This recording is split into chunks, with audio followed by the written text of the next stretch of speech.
Shalom. Check, check. Let me see if this thing working.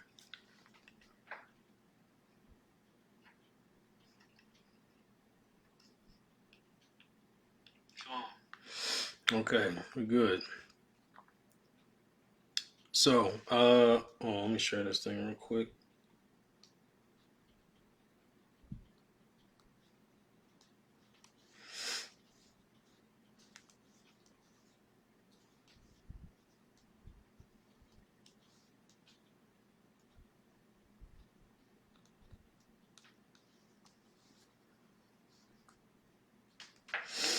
Well, I tell you, this technology.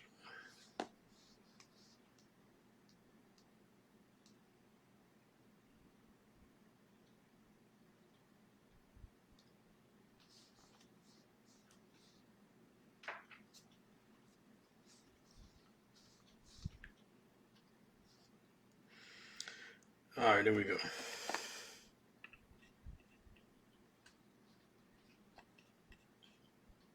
All right, I pray everybody can hear me. Shalom, y'all. Most high in Christ bless. It's been a while, but all praise to the Most High. Another opportunity given to be able to put the word out in spirit and in truth. First off, as always, I'm glad I have the opportunity to be able to do this. A lot's transpired as well in the last months. Sad to say at the end of the day, but this is kind of how the journey goes. Um, I've always I've always found something fascinating. I mentioned this a few times to brothers in the past, and it's always interesting to me as you kind of like take the scope of how the people on the earth function, right? Like you people that have money, power, influence, whatever it may be. I always find it fascinating that people, you have that saying, absolute power corrupts absolutely. I always find it fascinating that the Most High, as a omnipotent power above everything, there's nobody to answer to, chooses to be righteous. To me, that's other people might not find that fascinating. It's fascinating to me that you don't have anybody to. Nobody can come against you and say anything. Nobody can check you for something that you're doing. But it's fascinating that the Lord Himself chooses to do the right thing. And that should say about a lot of brothers and sisters that choose not to do the right thing. It should, because you can look at the Most High and what He represents, what He puts forth, and then you measure yourself against Him, and it's like, well, why wouldn't I choose to do the right thing? You see this often, and this is a beautiful thing that it's voluntary. Like you don't have a choice to be able to be on the earth. The Most High kind of puts you in this system, and all praise to the Most High. You find that you Israel is great, but those are a lot of ups and downs that come with this. It's not like it's just easy going for everybody. This walk and this journey is for the chosen people to be present themselves in a certain way that can be looked at to be respected on the earth. All right. So I always find that fascinating. The Most High chooses to do the right thing. You don't have a lot of brothers and sisters that do that, but it is voluntary. So it's not really any time that you can go back and check the Most High and be like, this is His fault for X, Y, and Z. This is His fault for something I came into. All these things are voluntary, right? So tonight's topic is called the runner's wall. I'll explain as we get halfway through. Um, Hopefully these things fall into place and make sense to y'all. Um, let's open up with Sirach 4. And I think it's verse 22. Um, Even though, like, a lot of times when these scriptures, as they go out, as many times as we read these things, like Nehemiah 8 talks about how you give the sense of the scripture. And it doesn't matter how many times you pass the chapter, how many times you read these verses, more and more things come to fruition. Even though you're reading the same lines, the deeper the understanding consistently goes. And to me at least, I would hope as you spend more time in this, it becomes more simplified. Because Christ is not complicated. The Most High is not complicated. But as you read these scriptures, they are profound in how you're paying attention to yourself, reacting to what you're reading, and how the journey that the Most High has placed you on, right? So Sirach 4 and verse 22, it says, accept no person against thy soul, and let not the reverence of any man cause thee to fall. So I mentioned voluntary, right? This is not, you have a choice to make. You can choose life or you can choose death. Oftentimes people want a third route to take. There isn't one. It's only one or the other. But you have the right to choose. And it's you have the exact same thing when you talk to somebody in the world, they'll bring up, how they love America because you can be able to vote Republican, you can vote Democrat, and in some instances independent. Nobody really cares about the independent vote, but most people vote Democrat, Republican, and they like that system because they have the opportunity to choose what they will. Though most the people hate God, they don't necessarily read the scriptures, but their perception of God is completely different than what God presents himself to be through his words, right? But the system's still set up the same. It's voluntary. You have one side to choose from, you have the other side to choose from. One leads to death, one leads to life. But it's fascinating how people can hate the Most High. He still gives them a choice the same way that they reflect on this system. You have a choice, you're happy about it. The Most High gives you the same choice. But the scriptures say that don't accept nobody against your soul. That's key. And don't let the reverence of any man cause you to fall. So acceptance and reverence, right? They're voluntary. They don't they're not a situation where this is demanded from anybody. You give that out. Whoever you're dealing with, whoever you talk to, whoever you come in contact with, you take the initiative to accept that person. You take the initiative to reverence that person.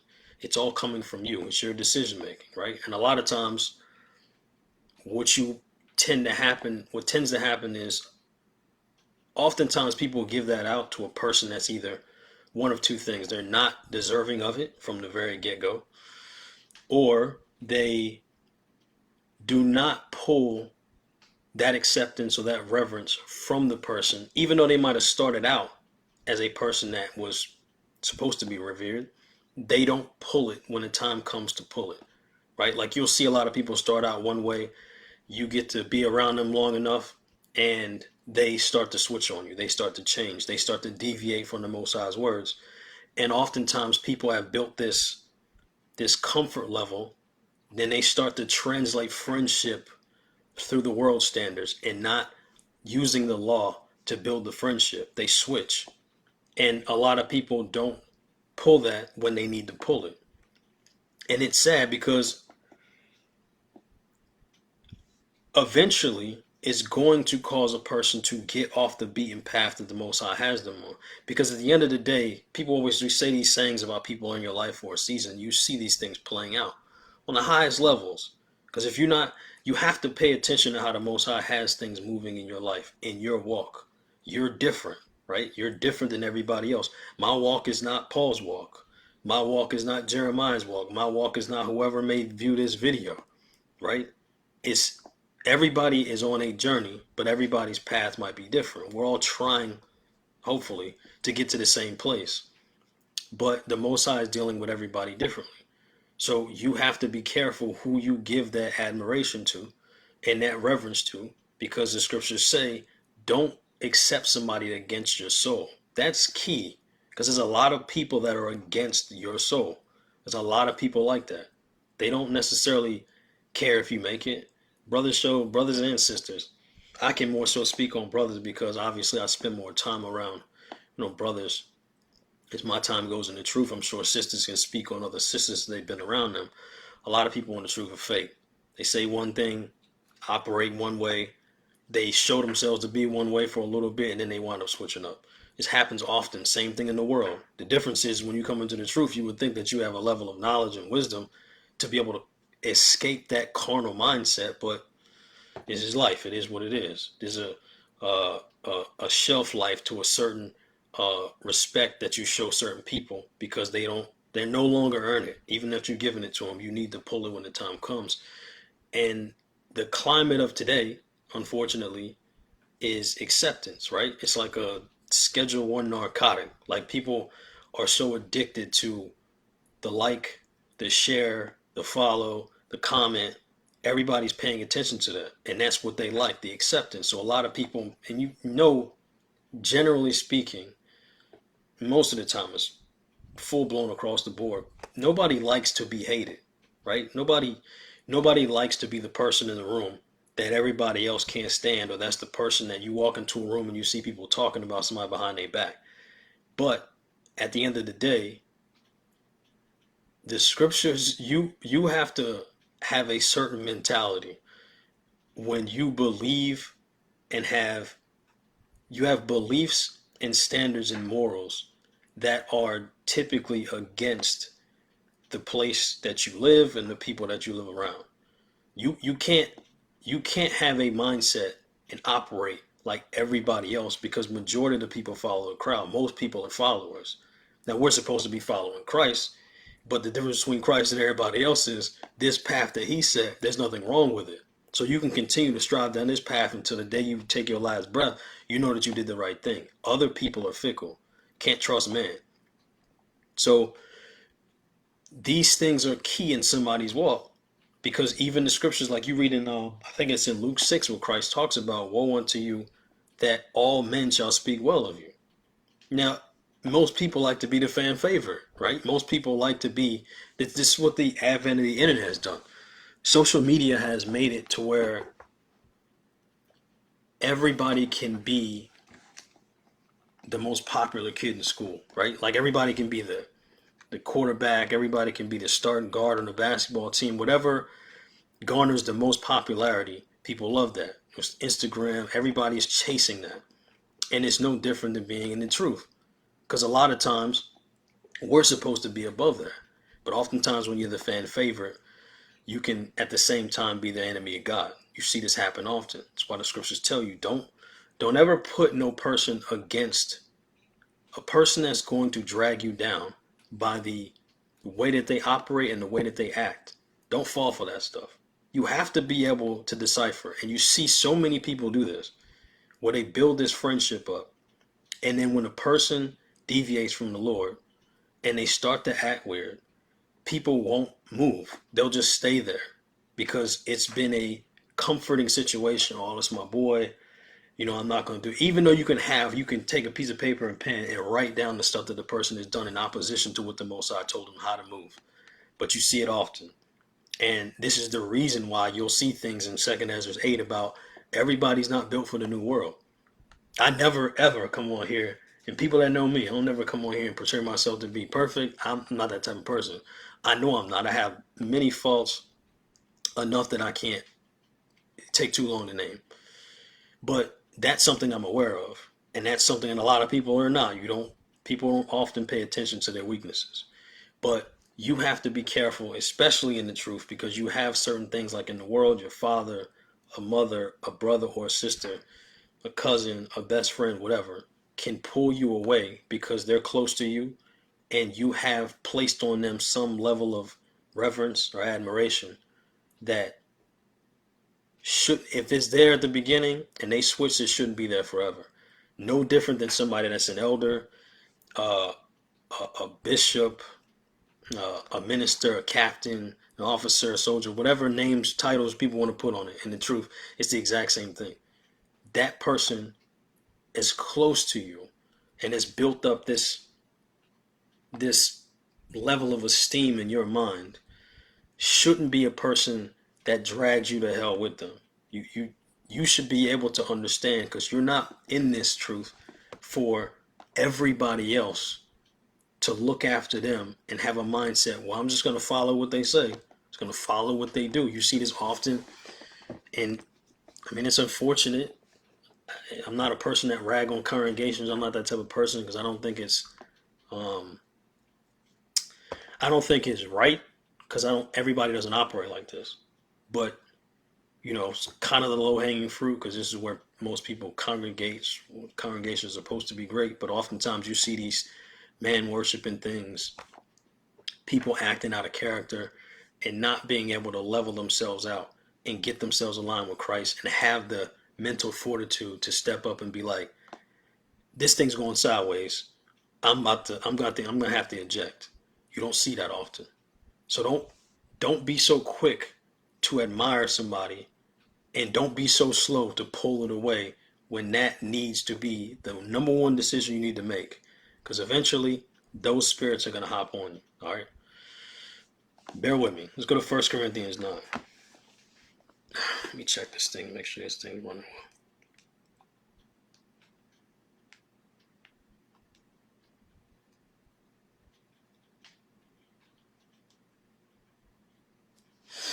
well. All right. 1 Corinthians 9. Let's see.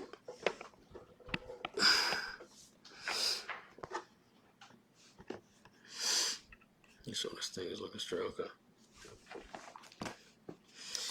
1 Corinthians 9 and verse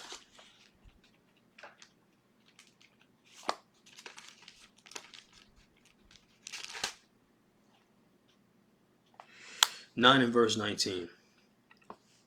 1 Corinthians 9 and verse 19. It says, "For though I be free from all men, yet have I made myself servant unto all, that I might gain the more." And this is just bear with me. Verse 20. "And unto the Jews I became as a Jew, that I might gain the Jews.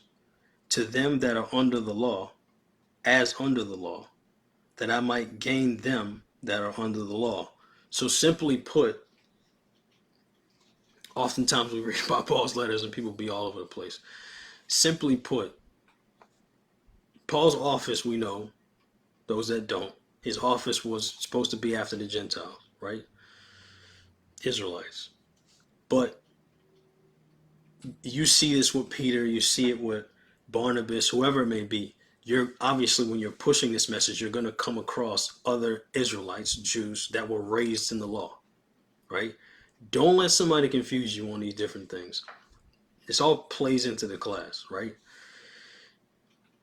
Simply put, Paul says, I'm coming to the Jews that were raised in the law. I'm coming to them as if I'm under the same law. The way that Paul is explaining them is using what they're used to help them to understand the full picture. The scriptures from the Old Testament to the New, it's fluent in Jew and Gentile speak, if you will, right? It speaks to both sides of the fence if you understand what you're reading. All of it ties in from the very beginning to the end.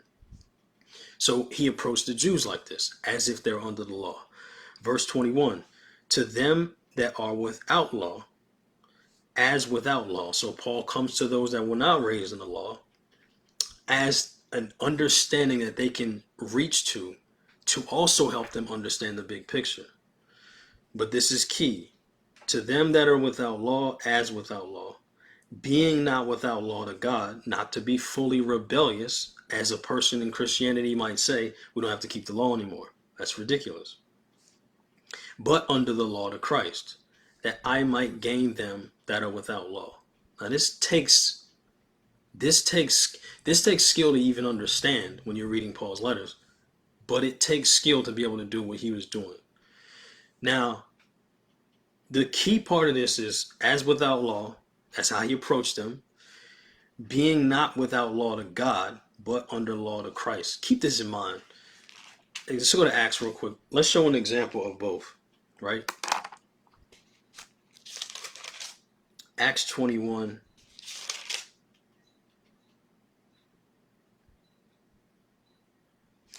Acts 21 and verse 19.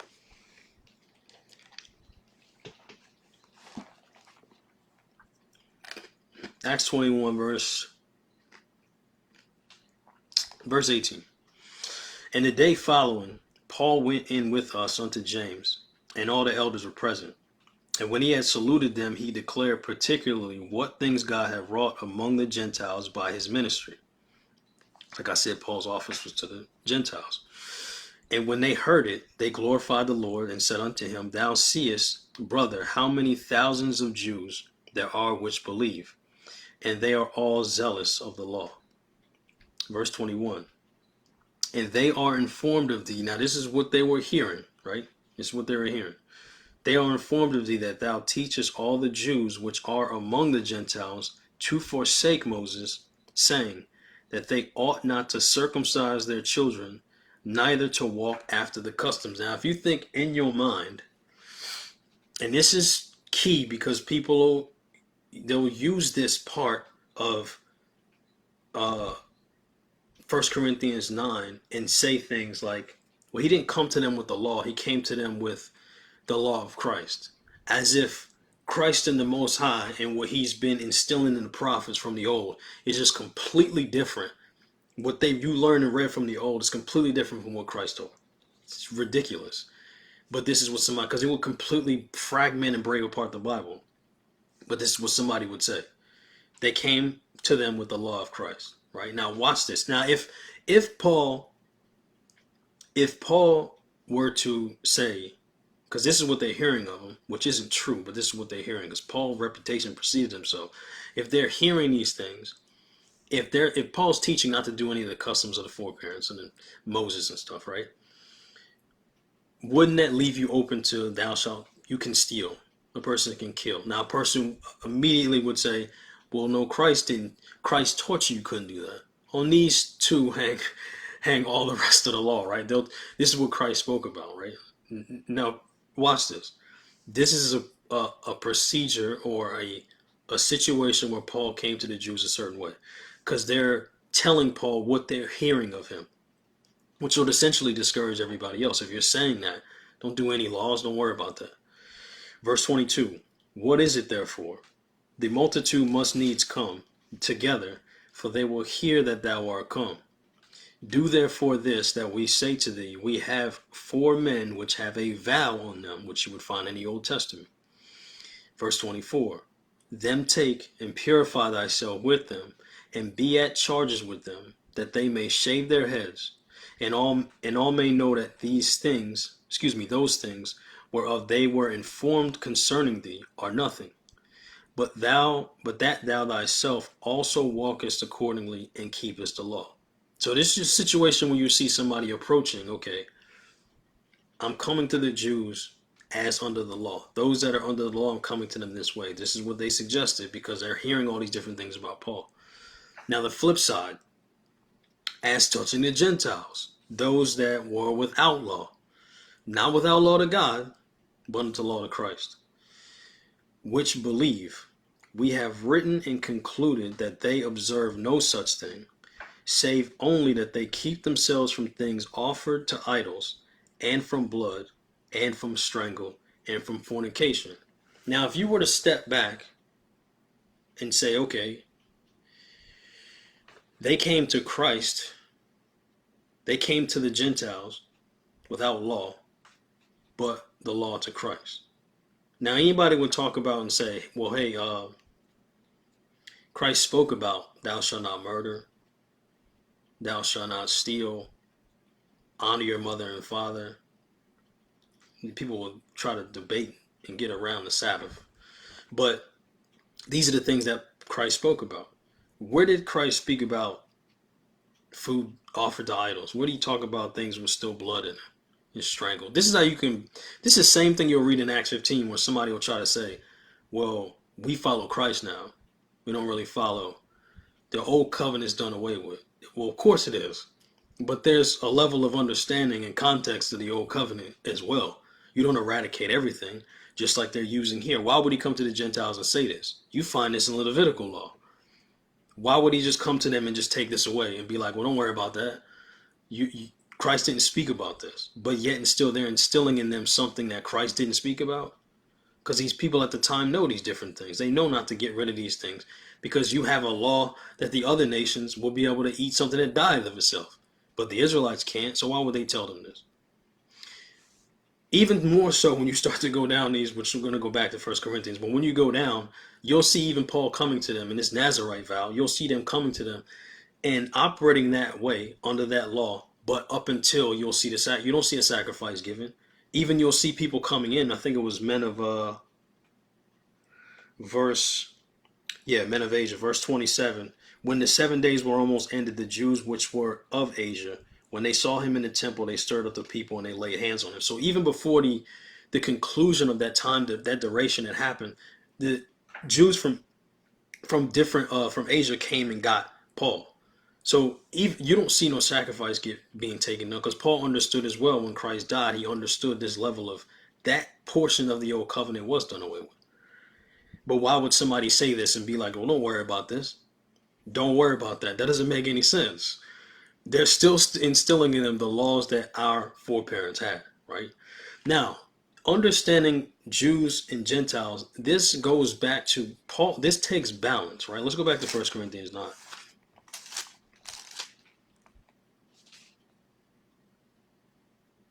Yeah, 1 Corinthians 9. This takes a level of balance, right? You have to be of some type of stability, sound in mind to be able to do this, to be able to understand what you're doing and how to implement it and who you're implementing it to. Paul was equipped for this. Not always, but he came to be that person, which is key also, because this always plays into these different things that we watch about our foreparents. The story and how they operated was the exact same reflection of us today, if you understand what you're reading and you believe it. So 1 Corinthians 9, verse 20, verse 21, I'll read 21 again. To them that are without law, as without law, being not without law to God, but under the law to Christ, that I might gain them that are without law. So again, you have I mentioned Acts 15 when they wrote the same things to the Gentiles. If you're looking at how these things are set up, they arguing about circumcision. And it's crazy because I was just reading something the other day, and the brother just called me and was like, he brought the exact same thing up in the exact same context I was reading the day before, which is crazy.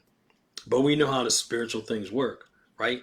A person would argue about circumcision and be like, the definitive situation that they're dealing with is a person can't be saved if they're not circumcised. You'll read this in Acts 15, and you'll see this big thing. Same thing with Galatians, though it skewed off a bit, because you'll see this differentiation between Timothy being circumcised and Titus not. So you'll see these different things, and the context varies because you have other brothers that are there trying to get somebody under circumcision in a way to use that to bring them back to the old covenant. That's what they were trying to do. So the circumstances might be different. But nonetheless, if you're arguing about circumcision, does the circumcision have to be done? Of course it does. Even somebody arguing about the law of Moses, you read in John 7, this wasn't given under Moses, it was given under Abraham. That opens up Romans 4 for you. It's the exact same thing. It's people running back to Moses. Circumcision wasn't given under Moses, it was given under Abraham. But if you're looking at that, remember, switch circumcision with murder, for instance. Like if you were to switch out and say, well, a person can't be saved if they're a murderer. Well, of course, in the old covenant, that person's blood had to be shed. It's no different than a person not being circumcised. If they're not circumcised the 8th day, they're going to be cut off from their people. So if you're looking at the context of this, talking about how you're trying to deliver a certain people, these people can be saved even in uncircumcision. That does not mean that you continue on that way. The same person that can be saved as a murderer used to be in his life, that does not mean you continue on as a murderer. That's not what that means. That means Christ has opened up the door to everybody to be able to have repentance, to come back into the Father. That's what that means. That doesn't mean you don't come in and now, I don't change the behavior anymore. That's ridiculous. But you see these people doing the same thing. But that level that Paul is operating in takes skill. That takes balance. It takes a massive level of balance. The same what we're supposed to do, right? 1 Corinthians 9 and 22. The same thing. To the weak became I as weak, that I might gain the weak. I am made all things to all men, that I might by all means save some. Not all, some. Verse 23. And this I do for the gospel's sake, that I might be partaker thereof with you. And it's for a lack of a better term, you for the gospel's sake, you kind of have to you pimp yourself out in a sense. You're all out. You're doing everything in the hopes of the gospel and those that it applies to, right? Verse 24. Know ye not that they which run in a race run all, but one receiveth the prize. So run that ye may obtain. Now, everybody everybody has to run the race, right? This is not to deviate from your reading the verses preceding these, what Paul's explaining and how he's moving. Everybody has to run this race. Everybody. And my mentality, I'm sure somebody can add to it, but this is, at least from this time, somebody can probably add on to it to expand it. But this is how I see a few things. This is how my mind kind of working. Two things have to be done for a person to become all things to all men. One is you have to you got to first figure out who you are. You got to find yourself. Often, I mentioned this earlier, oftentimes people don't, when they come into the truth, they don't acknowledge or they don't pay attention too much to their weaknesses. As time goes on, they get accustomed to the things that you're good at. And most people, when they're good at and they excel at something, they want to stick there because it gives you some type of feeling. It's your accomplishment. People like that. Oftentimes, people don't dwell on the things that you're not good at. It's not fun. I'm the same type of person. But that can come back to bite you eventually, which I'm seeing it now anyway. Um, I don't want to go into, we're not going to veer off too much, but you see this happen often. People weaknesses will come back around to get you. And you can see it seeping out through somebody's pores as the time goes on in the truth, right? A person, you have to figure out who you are in the truth. That's one. The second thing is the connection to it. The second thing is once you figure out who you are in the truth, your next job is don't lose yourself. Because as time goes on, it's ironic that 1 Corinthians 15 talks about don't evil communications corrupt good manners, right? But the funny thing is that the best way to avoid madness is to literally avoid it. But but where brothers are commanded to go to other brothers in madness to try to deliver them from the situation that they're in. So it's very interesting that you're supposed to deviate from the people that's doing madness to keep yourself sane, but you have a job to also go to them to bring them out of the madness. This takes balance. You have to be able to do this and not lose yourself. Paul is moving throughout all these places doing the exact same thing. Talking to these people, explaining it from two different sides of the coin. Paul's burning both ends of the candle. He's doing these different things, and this takes a level of understanding, right? Everybody has to run this race. You're going to run into many personalities, uh, many traits that people have, and this makes you more susceptible, to madness. Because I know brothers in the past, and not to down them on it. I understand where they come from, but this is the journey. I'm brothers used to say in the past, they'll be like, I'm appreciative that the truth is going out and more people are coming in because it signals us closer to, you know, this captivity being over. But at the same time, brothers used to say, they'll say things like, um, I often miss when it was just a few of us because it was less drama. I understand it. Um, Imagine what it's like when all the Israelites get together in the wilderness. Imagine what that's like. You already read stories in the past about the chaos that happened back then. So I understand it, but at the same time, it's this is inevitable. It's the journey. And it's interesting that Paul says, "Know ye not that they which run a race, run in a race, run all, but one receiveth the prize.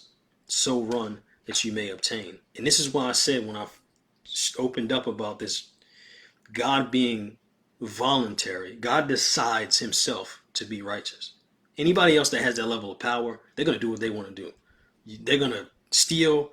They might not steal, but they'll maybe not to the far ends of which we consider evil. But people are gonna look for certain instances where they can get up on somebody, or I'm gonna worry about myself more than anybody else. God Himself is omnipotent, but He just decides that He don't have to answer to nobody, but He decides to be righteous. That's crazy to me. And it says a lot about a person that chooses not to be righteous. That shows you a lot between that person and God. But the way Paul speaks is if everybody's in this race and you will run it. On a macro level, if you put that against all the nations, of course, Israel's the one that gets that prize. They're the ones that's running the race. But on a micro level, individuals make up the entire nation of Israel. But he's speaking as if everybody's in their own individual race, which is true. You run as if you're going to receive the prize. That's why I said my journey's not Jeremiah's. I'm not Daniel. I'm not whoever brothers and sisters that tune in or watch this video. I'm not. My race is not yours. Everybody else's is different.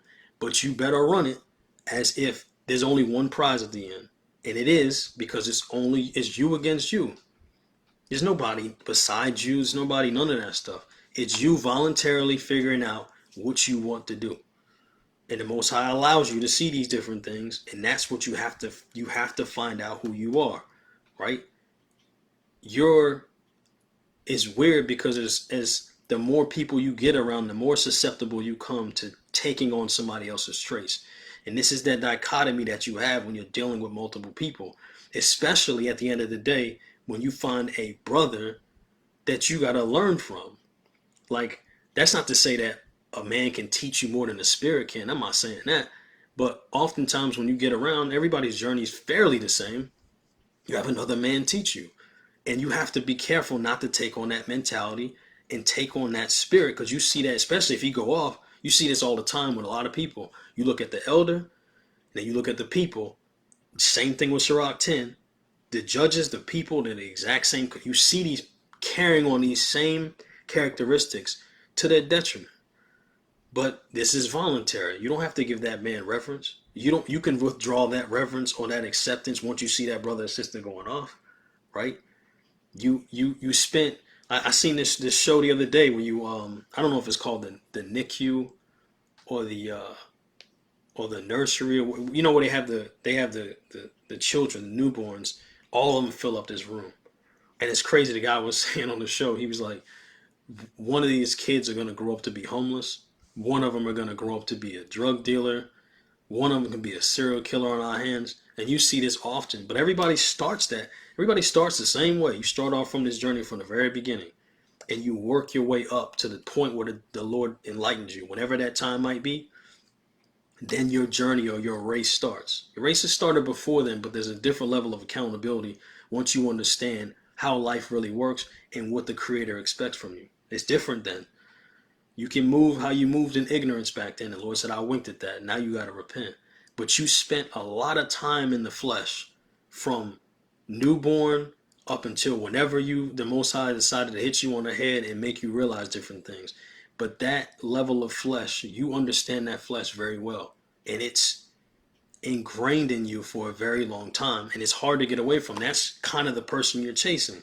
That's how the race is going. You're running from this thing. But he never leaves you. As if we talk about that all the time, about the flesh. The flesh is always with you. The flesh dies, you're dead. Spirit might live on, but your flesh is connected to you, and that's what you're racing against. It's always you. It's voluntary, right? So, as well as you know yourself in the flesh, and as the time goes on, as much time you spend in the world, you should know that you should start to recognize yourself when you start to go off. If you start deviating from the change that you are in now, you know that flesh, you know that past life so well. It's hard to separate from it. You should know when you start to see yourself go off. Let's go to Sirach 2.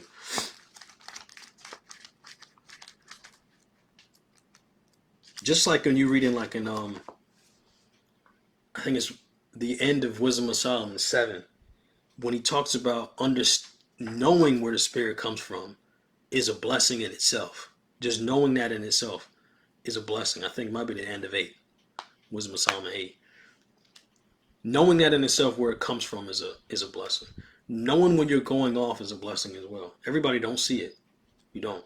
They'll rework their minds to believe that they're doing the right thing, and it's just a justification for staying on the path that a lot of them have a lust to do. Right. Sirach 2 in verse 1. That's why I said earlier, we read these verses a lot, and the more you get to the point of like the Nehemiah 8, expounding on just the verses you already know can start to paint different pictures for you or help you open up different levels.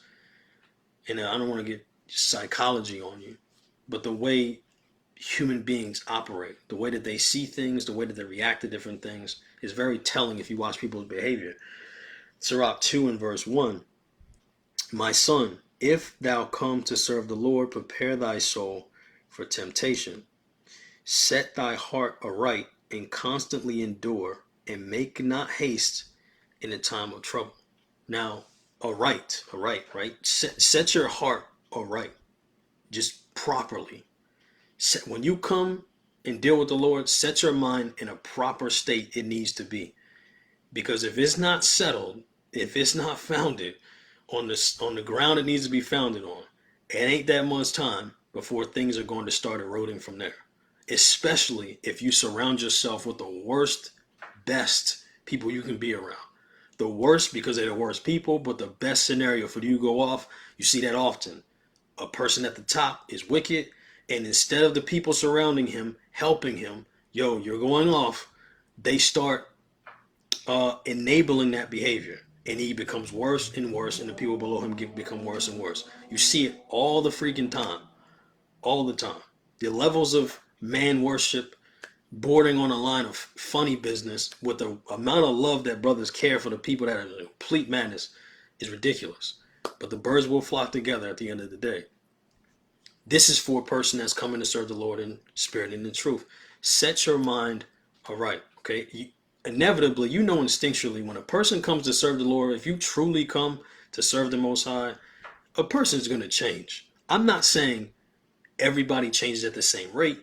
I'm not saying people don't have another level they need to ascend to get to where they need to be. Everybody's journey is different, but you do see outright a person that you compare yourself to in the world. If you was in the world comparing yourself to now, obviously certain things have changed versus a person that's saying that they love the Lord, they're in Christianity, and they're behaving the exact same way. That person hasn't really come to serve the Most High. We're talking about significant changes because obviously you're different to when you adopt the principles of what the Lord is telling you to do versus how you were 25 years old in the club. That's different. It's completely different, right? The Lord says to prepare yourself for temptation. And this is the interesting journey I mentioned about the babies in the hospital. Your journey in this flesh for so long, temptation is not new to you. You've been around temptation. Everybody knows what temptation feels like. You've been around it. The only thing that's new is your time away from indulging in it. That would be the significant difference. A person, like you always have people in AA meetings. When you an alcoholic for life. You wearing chains around your neck to commemorate the 6 months, 2 years, 4 years, whatever. It's the exact same way with sin. It ain't no different. If it ain't alcohol, it's sex. If it ain't sex, it's hatred. If it ain't hatred, it's somebody wanting to steal or a level of anger or whatever you can't control. The only thing that changes is your duration away from that last hit you had. That never ends. It can be 10, 20 years. It can be 6 months. It never ends. So a person, like it says in verse 2, set thy heart aright and constantly endure. Make not haste in the time of trouble. Now, why? Again, putting sense to scriptures. Why would it say that? Because what do people do when things get tough? They revert back to what's comfortable. Of course they do. That's what they know. You don't have to worry about certain things. You can fall back on what comes like muscle memory.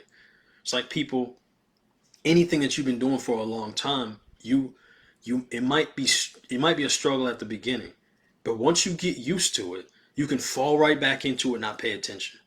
It just comes natural to you, and that flesh always there. It's always there, and people do that. That's why the Lord tells you, don't run when difficult times come. Don't do that, because it's very comfortable, and you've always known that, so it's easy to fall back on. And there's always somebody in the background waiting for you with open arms to come back and enjoy the exact same life that those people never left, right? And you understand how hard it is as time goes on. It's very difficult. This is a situation with the flesh. It's very difficult to change your character once you're fully formed, right? You try to reinvent yourself at 45. That's very difficult to do, right? You have all these tendencies, the things that you lean towards. You pretty much know yourself. That's how the flesh is. It's very hard to reinvent yourself. So you have to be aware of how you're transitioning to become a better person.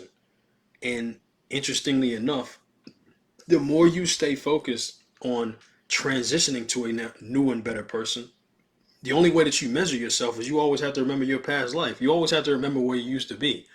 So you're still entertaining the flesh somewhat. Your thoughts, your mind, you're thinking back on what used to be. You can take your old self with your new self and measure yourself, but you can't become that guy anymore.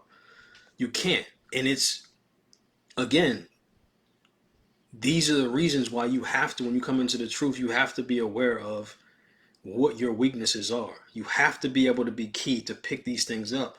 If certain things start pouring out of you, it's good to have people around you that can tell you, but you have to make sure your mind is settled and right when you continue through this journey, because it's a long path and captivity sucks.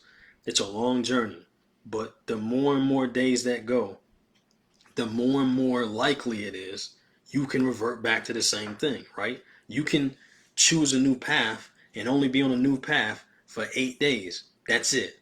You only have to be righteous for a week. It's easy. If you got to be righteous for 30 years, it's a whole different ballgame. It opens up the door to you being more susceptible to doing the wrong thing. That doesn't mean that has to go that way, because we have the story of people completing the task. We see it. Let's go to James 1.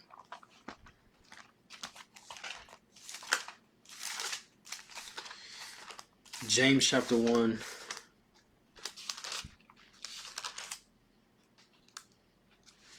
James 1 and verse 12. It says, blessed is the man that endureth temptation, right? Blessed is the man that endures temptation. To suffer. Everybody's gonna suffer. To suffer patiently through it, right? To suffer patiently through it. Blessed is the man that endures that. Nobody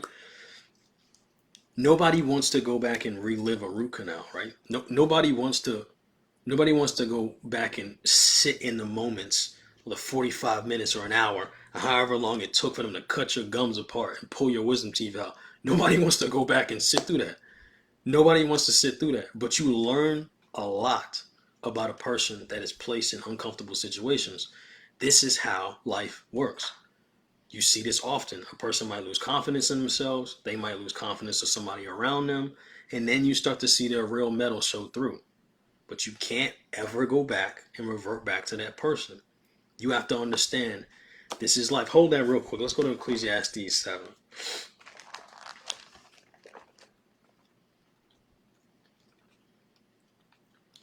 Ecclesiastes 7.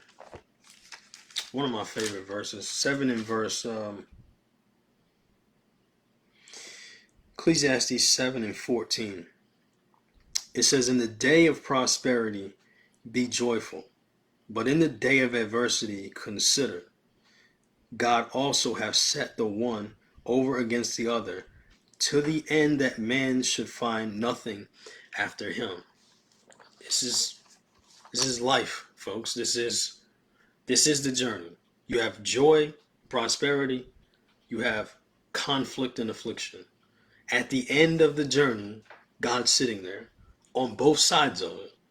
But a person, you can't really tell much about a person enjoying himself at a cookout. You don't really We're just talking about good things and how great things are. Nobody needs to adjust when things are great. You need to adjust, and I need to figure out. God's not really figuring it out. He already knows. That's why I always say these different things. Your race is against you. God knows all these things. God don't need to figure out nothing. He knows the 144. He knows who's going to be there. He knows everything. You need to figure out you. You need to figure out who you are.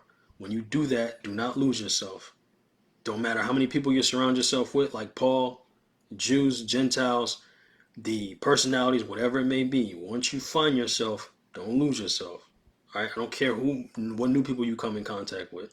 Remember who you are. Circumstances around you are going to change constantly, but you're supposed to stay grounded, a level of foundation that nobody can shake you off of. Are we all going to have trials and tribulations? Of course. Are you going? Some people might slip. Slipping is different than living a completely mischievous life. That's different. But slipping indicates or is insinuating that you're understanding the path that you're off, and you need to kind of auto-correct yourself, right? So let's go back to James 1.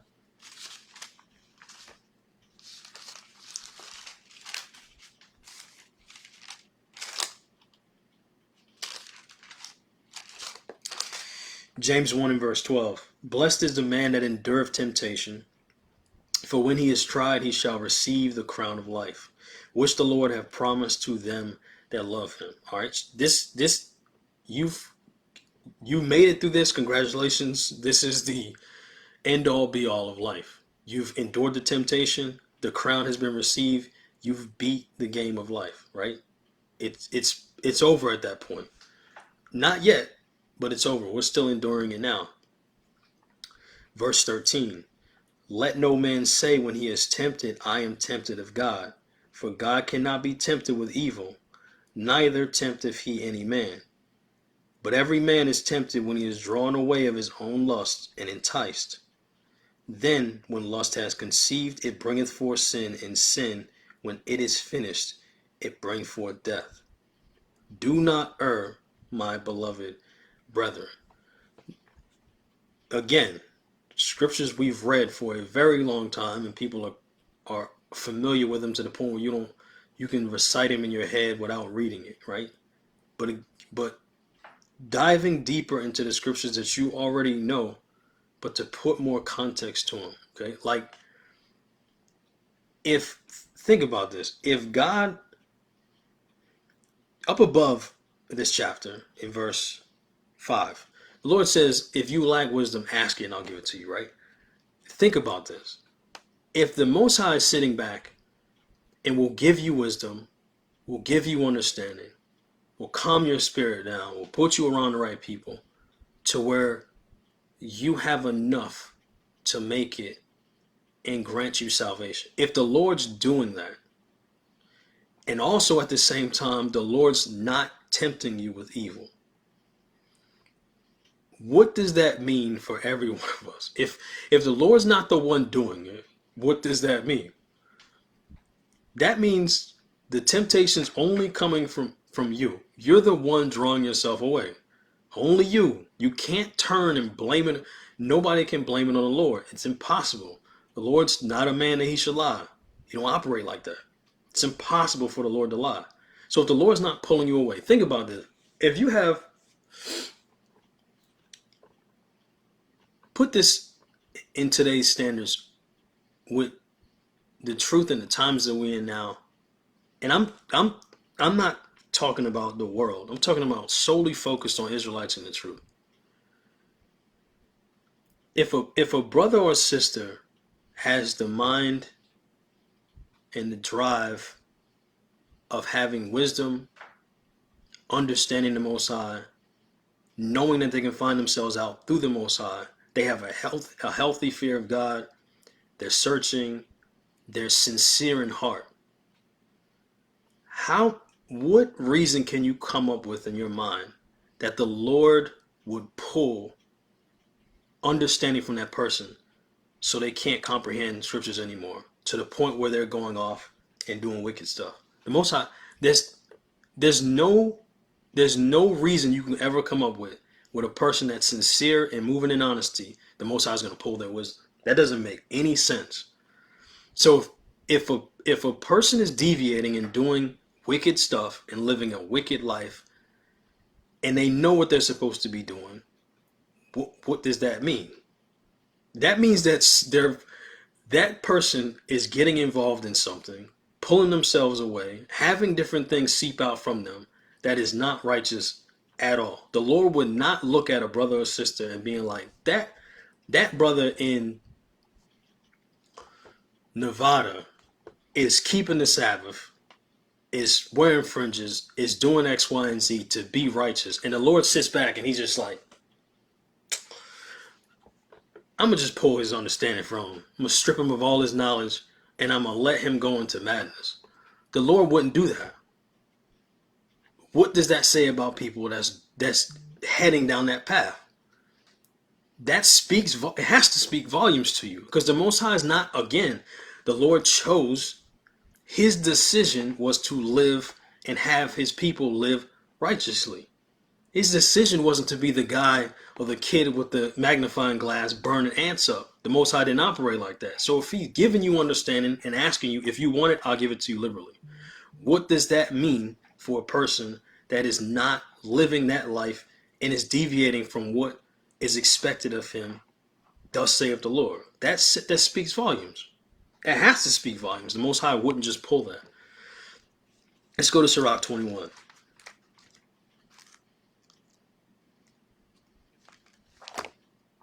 You can't, once it gets to the point where you can't sit back and just be like, well, God, this is his fault.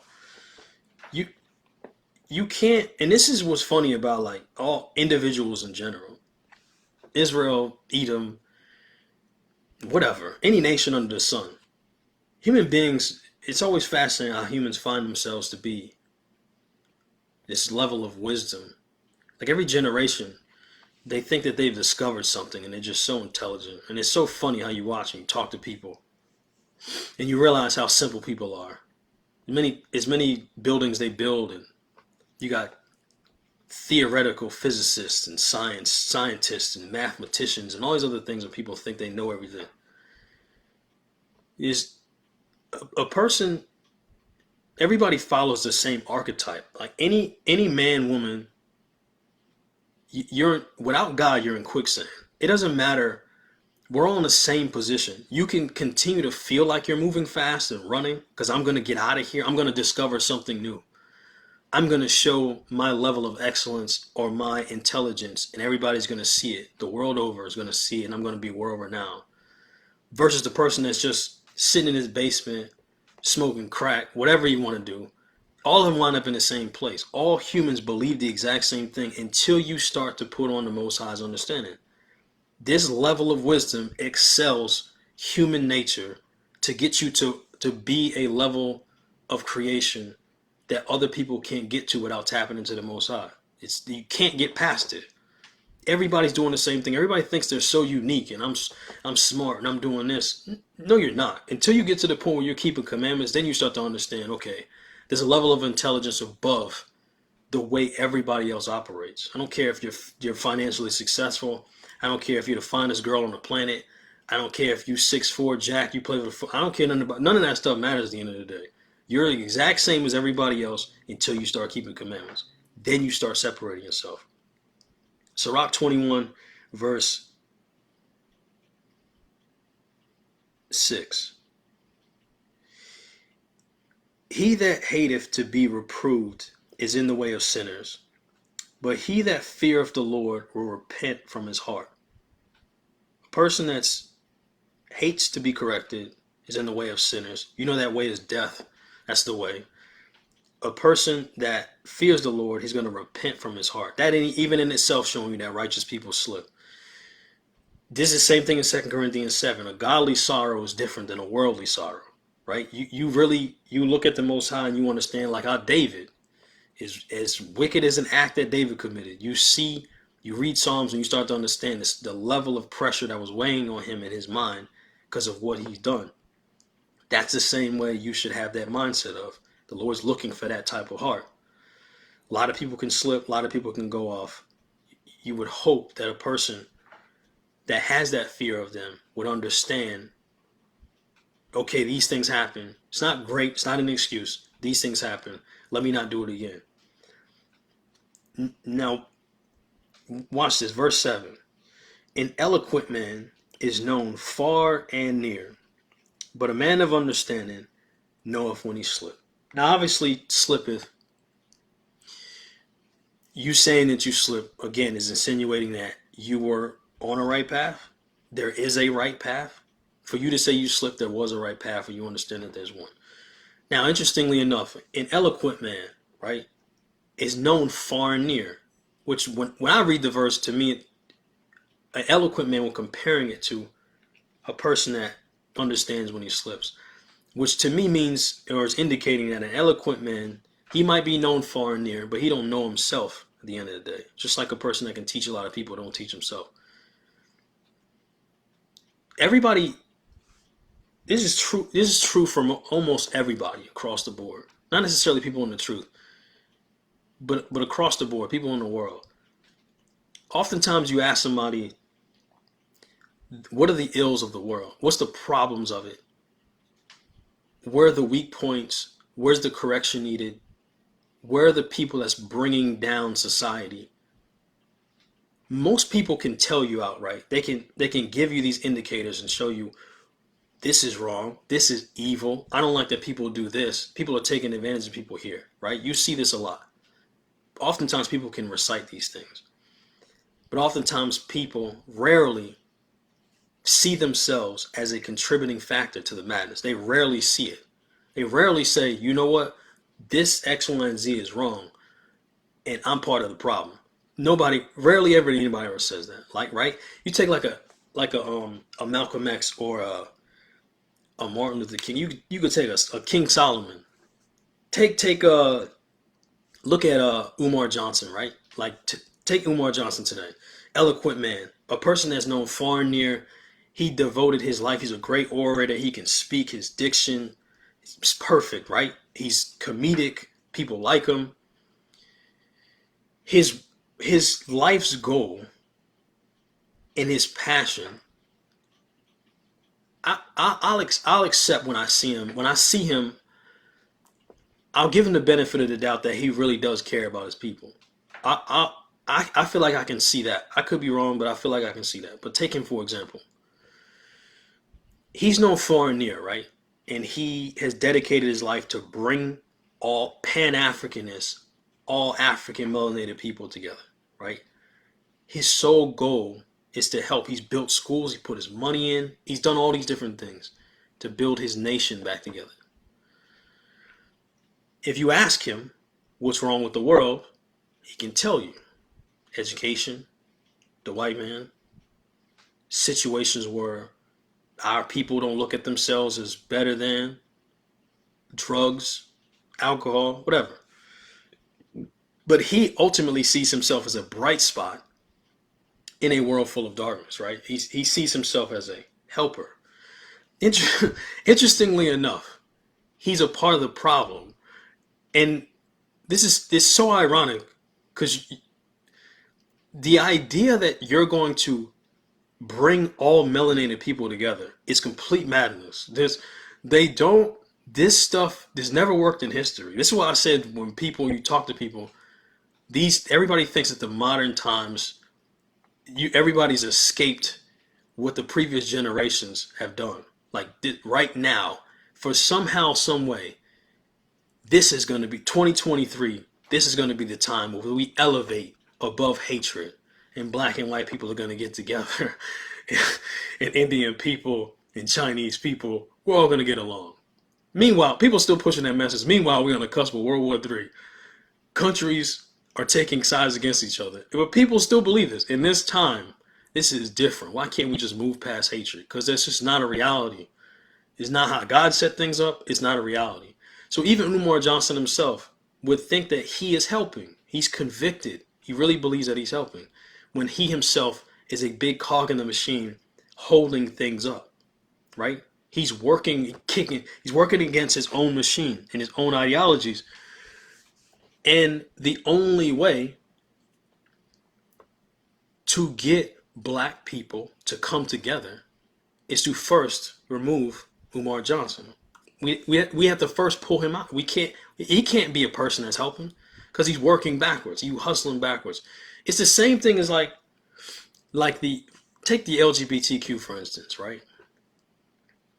These people, the mentality of the LGBTQ is they'll stand on the foundation of they their life's goal is to help human beings to love each other and everybody to just be accepted.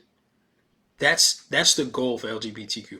No matter what your sexual preference is, no matter how you want to present yourself, no matter how much you want to deny reality, they expect and their goal is to let's help everybody come together and get to a point of elevate where we can love each other no matter who we are and what we do, right? Um, which is go to Isaiah 45, which is nonsense, right? Now, think about this. I'm interested in helping the LGBTQ's mindset and their goal. I'm interested in helping them achieve it. But watch this. Let's read Isaiah 45 and 18. Um, verse 18. It says, "For thus saith the Lord that created the heavens, God himself that formed the earth and made it. He have established it, he have created it not in vain. He formed it to be inhabited. I am the Lord, there is none else." Now, in order to get the LGBTQ's dream to work, we first have to remove the LGBTQ, right? You They're so convinced that they're helping and their life's goal is to love all mankind, but are somehow unaware that the sexual nature that they prefer would get rid of all mankind. Continue down that path. You say that you love all humans and you love the people, but your own actions will eventually, undeterred, will get rid of everybody. It'll eradicate all mankind, which in itself doesn't make any sense. The own cog in the machine that you're trying to push forward, you are hindering the progress. Same thing with the brothers that say, uh, nowadays all women are whores. The body counts, they sleep with everybody, XYZ. I'm not a person that necessarily disagrees. I see what the world is going like. But those are the same men that engage in premarital sex. You are helping women become whores, if you will, right? You're contributing to it. A woman that says, I read the studies on prostitution and porn, and I understand how bad it is for the mind. I think I sympathize with that. Yet she gets paid. Most of her money comes from being naked on OnlyFans, right? People that complain about the marriage rates dropping, but they'll complain about the ethics and the morals that come with holding together a real marriage. A woman that says, I'm independent, but I also want a man I can depend on. None of this stuff makes any sense. Wise people would understand these things and understand when they slip. They will understand that you are talking out of both sides of your mouth. Wise people will get this, right?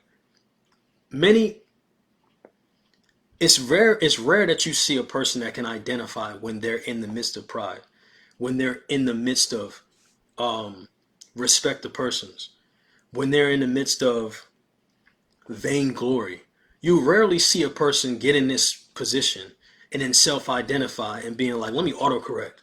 You don't see this, right? You see this. Wise people will understand when they start going off. You spent so much time in the flesh, you should be able to determine, it looks like I'm starting to go back to 1999. Looks like I'm the same person I was in 2008. You see brothers and sisters in the truth doing this stuff all the time, and then they try to change the narrative. Let's go to Acts 9.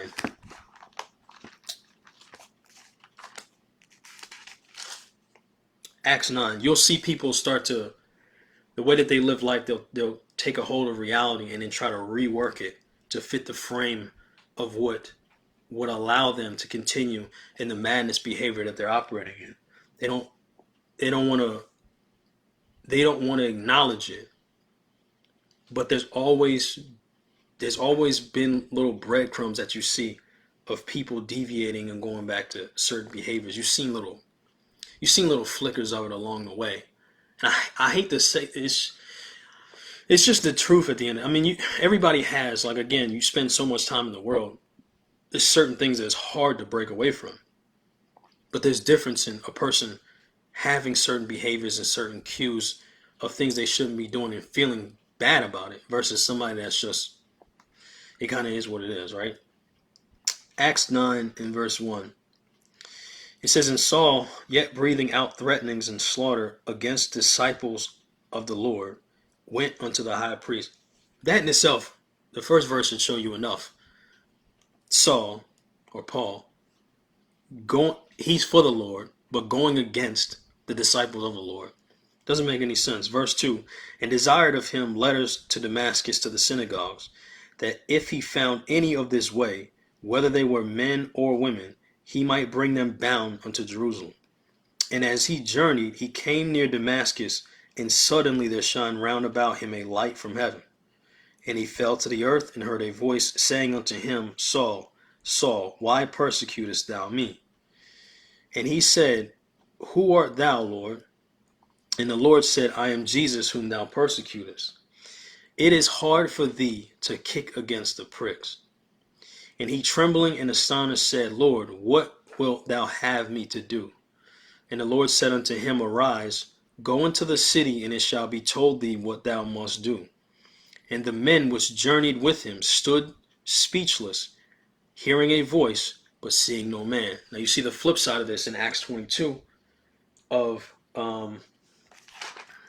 sure I don't say it wrong,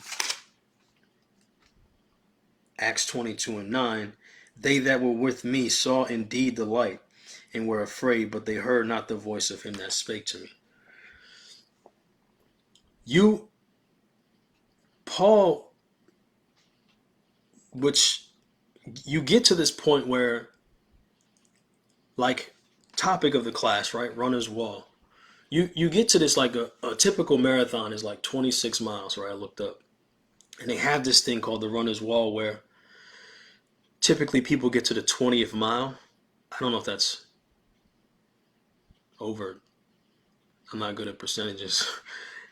90%, 20 out of 26. They get to this point where their body just shuts off, right? Like they run out of energy. All kinds of things happen to them where they want to quit. They hit this wall, and you now have a decision to make. Either you can make the proper adjustments and continue on. You can quit. Or what I'm seeing lately of a lot of brothers and sisters, they'll convince themselves that the race, it's not a race anymore. Like there's not one left. They'll say things and twist words and twist scriptures to the point where, well, I can find scriptures that justify what I'm doing because Christ never talked about keeping the Sabbath. Never see that. Christ didn't. All these different things didn't happen. Just hang everything on these two laws. You see these things happening consistently where brothers, they hit this wall, and everybody goes through trials and tribulations. Everybody hits a certain point where it's just like, golly, this captivity is like, this junk is the worst. Everybody gets to that point. The race still not over though. Paul said to run this thing as if one receiveth the crown, right? That's how you have to run. Paul got to the point where I thought I was working for the Lord. I was so convicted in what I believed and how I was moving. But two things can be true. You can be really convicted on what you're doing and believe is righteous, and at the same time, you can be a great agent for Satan. It can work hand in hand. Some people are aware of it. Some people don't care. They'll continue to talk roundabout in circles to the point where the Most High, they're talking to themselves and they're only believing it because the Most High gave them a lie that they wanted from the very beginning, right? Paul hit this point where he sees it and he corrected it. Asked the Lord, what do you want me to do? What should I do? Continue on the journey. You'll find your way. Paul didn't quit.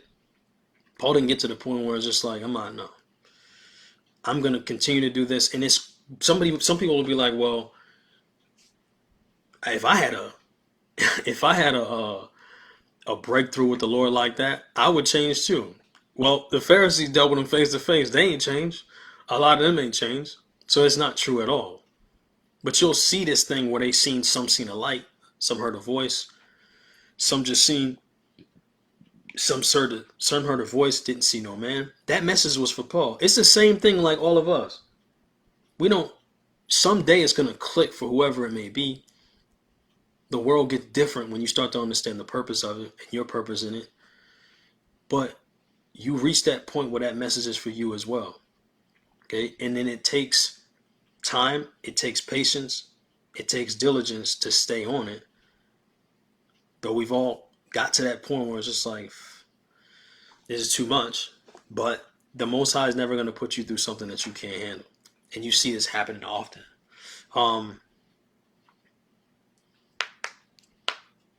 Hebrews 5. I'm going to touch on this as well, too, before we wrap up. Hebrews 5.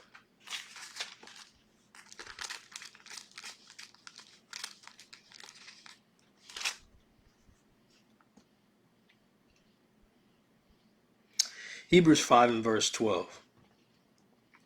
It says, For when for the time ye ought to be teachers, ye have need that one teach you again, which be the first principles of the oracles of God, and are become such as have need of milk and not of strong meat. Now, here's a shout out to the Christians, if you will, right? This is where context really matters, right? Hebrews 1, and I'm going to read just 1 and 2. Hebrews chapter 1 and verse 1, it says, God, who at sundry times in diverse manners spake in times past unto the fathers by the prophets, have in these last days spoken us to by his Son, whom he have appointed heir of all things, by whom also he made the worlds. I mentioned that for context, right? We've been taught a certain way, or our foreparents are taught a certain way in the past.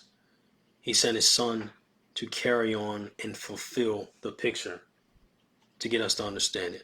Now, Hebrews 5, when the time comes to be taught again, when the time comes for you to be teachers, it must needs that you be taught again the first principles of oracles of God. Now, context. Hebrews 5 and 12. I don't want to say it's not needed for us. It's needed, but there has to be a level of explanation to this. If you were raised, majority of us weren't. If you were raised in the Torah, in the law, like Paul, like some of the Pharisees, like brothers and sisters back then, if you were raised in that understanding, then this scripture really applies to you. If we were at that time and it was time for us to teach, it would have needs for you to be taught again. It would. That don't necessarily apply to us. The ones that were raised in this truth, that would make sense if you were taught a certain way back then. Now, not so much. Because if you need to be a teacher, if you come to be a teacher, majority of us that have been taught the Bible, not all, but majority of us, we're taught Christ out the gate. So it's not a situation where you would pull this scripture and be like, well, listen, what you have needs to be taught again. No, I was taught Christ and filtered everything through him.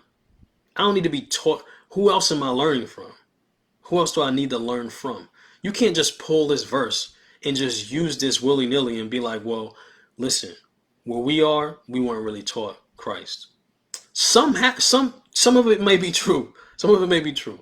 But generally speaking, if you were taught Christ from the very beginning, you don't need one teach you again. You need somebody to teach you. Once you've been taught Christ, there's nobody else to learn through again. You can't come here and be like, well, uh, the level of understanding I have now, I realized I wasn't really taught Christ.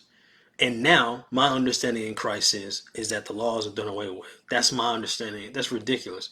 If you read the verses even up above, going into the order of Melchizedek, not so much who Melchizedek was, but the order of Melchizedek. If you understand that, the rest of the verses will make sense to you, especially at that time period when people were raised in a specific way as Israelites were brought up under that law, under that school of thought. You can't just pull this and be like, I, you, you need to be taught again. Not if I understand Christ.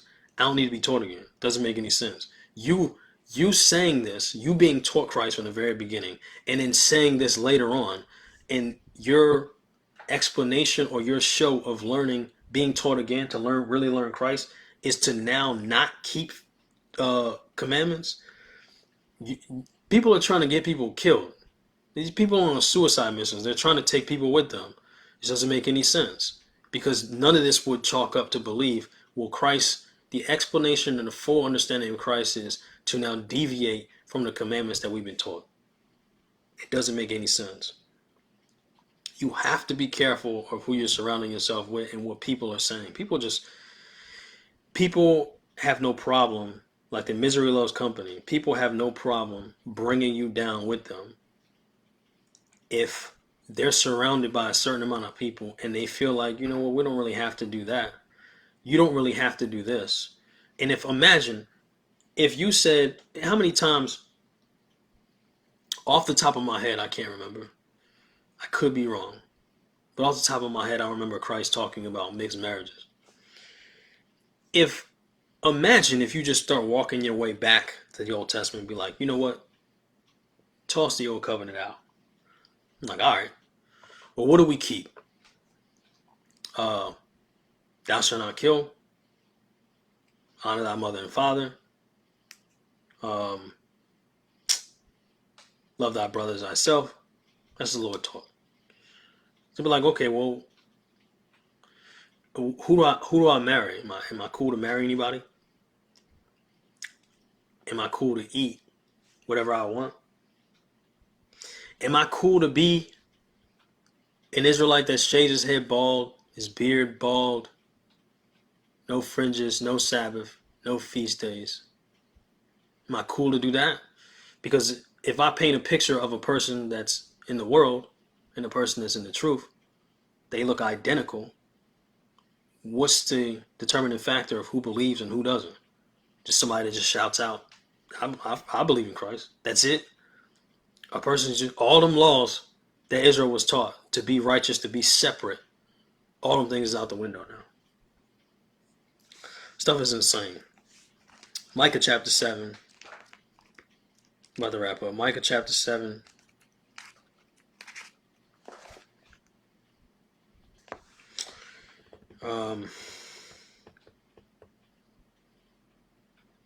Verse 1. It says, woe is me, for I am as when they gathered the summer fruits, as the great gleanings of the vintage. There is no cluster to eat. My soul desired the first ripe fruit. And obviously this was a point in time, but these scriptures be twofold, eightfold. You can apply them past and present. You're seeing it a lot now, where this is what it feels like. Like, ain't nothing to eat, nobody to learn from, nobody to accept, nobody to be around. Everybody seems to be, as the days get shorter and shorter, the more evil comes out. Verse 2, the good man is perished out of the earth, and there is none upright among men. They all lie in wait for blood, and they hunt every man his brother with a net, that they may do evil with both hands earnestly. The prince asketh, and the judge asketh for a reward, and the great man, he uttereth his mischievous desire, so they wrap it up. The best of them as a briar, the most upright is sharper than a thorn hedge. The day of thy watchman and thy visitation cometh. Now shall there be perplexity. Trust ye not in a friend, and put ye not confidence in a guide. Keep the doors of thy mouth from her that lieth in thy bosom. For the son dishonoreth the daughter riseth up against her mother, the daughter-in-law against her mother-in-law. A man's enemies are the men of his own house. Therefore I will look unto the Lord. I will wait for the God of my salvation, and my God will hear me. And it seems like, as much as you see people in feast days, as much as you see videos go up, as much as you see brothers waxing worse and worse and worse, I mean, it's all par for the course, I guess, at the end of the day. Scriptures prophesize it. You kind of be ridiculous to think something else, like this. Just the days are going to get brighter and brighter. But you only say this to watch who you're surrounding yourself with and watch who you accept in your circle. I said earlier about there's a level of mindset that you have to have when you believe things that are against majority of people, and people would put that in a box and just be like, well, that's just the truth. I mean, it is in comparison to the world. Okay, yeah, you become the world's enemy. But it gets weirder when that box shrinks and now you're applying that same principle to the people that are in the truth that's supposed to be different than the world. That's when it starts to get real weird. The scripture's talking about that. Oftentimes, 98% of the time, when the Bible's speaking like this, it's talking about other Israelites. It ain't talking about the other nations. So you're seeing this stuff play out as well. But that's why the scriptures tell you, don't trust in no man. It's not that you can't trust brothers, but you have to weigh their actions and what they say against as it is written. That's how you figure it out. It ain't that hard. I mean, it's a difficult walk. But to identify if a brother's doing righteousness or not, especially if you're around them, it's not that difficult. But brothers have that friendship above everything else, which is cool. Like, ain't a situation where I don't care for brothers or sisters, but at the end of the day, if I decide to follow you into some type of madness because we friends, you gonna die and I'm gonna die. Ain't gonna be no situation where we gonna stick together against Christ. It's ridiculous. We both gonna die. I might as well follow the Lord. The Lord told me to do X, Y, and Z. I'm trying to get life at the end of the day. Psalms 123, let's close out.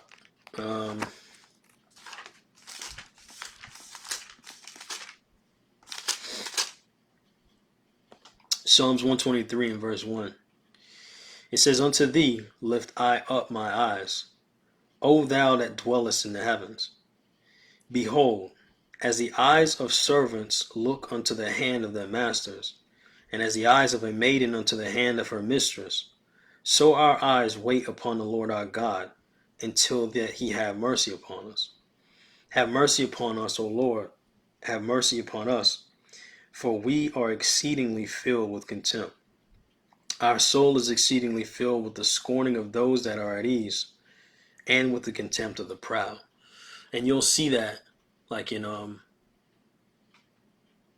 Micah 6, when it talks about the day of judgment, as people get more lax, they're drawing in the day of judgment closer and closer. And the reality of the situation is the only person you can the person that you can have no doubt about, put it that way, no doubt, is the Lord. The Lord don't fall. He never folded. The Most High never lied. You're never going to see this stuff. Christ never switched up. You never see that. Even though ourselves are not worthy to be even friends with Christ because we've switched up in our past. I'm not saying now in the truth, but in the world, I mean, we's all kinds of, vile beasts in the world. But in the truth, that's supposed to mean something. You're supposed to be in the truth and be changed and speak truth and operate in truth. Not, that's my friend. I know that dude lied on me. That's my boy. I know he sowed discord. Yeah, that's my boy. I know they lying on a feast day. That's my boy. You see this stuff happen all the time. I know this is the greatest man ever walking the earth right now. Stuff like that should be weird to you. You should be able to look at brothers that speak like that about other brothers. I'm not here to tear nobody down if you're a righteous brother. But I would not sit back and listen to a brother say to another brother, this is the greatest man walking the earth. How you figure that? You have somebody as a corroborating witness for something like that? Stuff be, but this again, this is the days that we in. Um, it's sad and it's unfortunate, but we're getting closer and closer into the sifting of the righteous and the wicked. Um, you wish Israel was better. Your heart's sake is like Paul said. I wish that all Israel can be saved. That would go against the prophecy. So you let the Lord figure it out, and you try to get in where you fit in at the end of the day. Leviticus 20 and 24.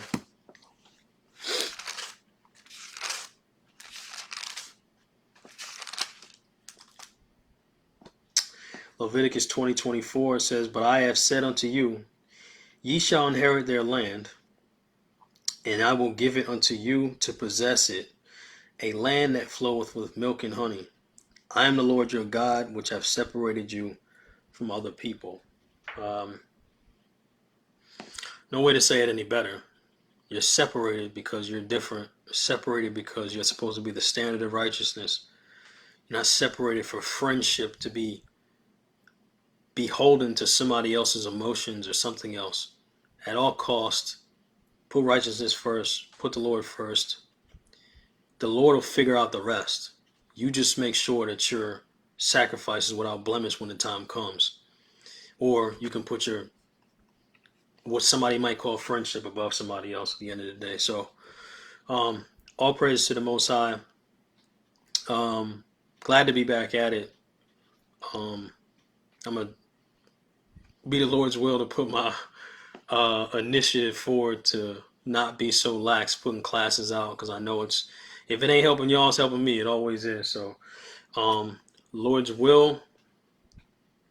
Soon, I never want to put things out there in stone because I don't know how the Most High operate. But Lord's will, time coming up, put some more effort into putting these classes out. Thank y'all for tuning in as well. Shalom, y'all. Most High in Christ bless.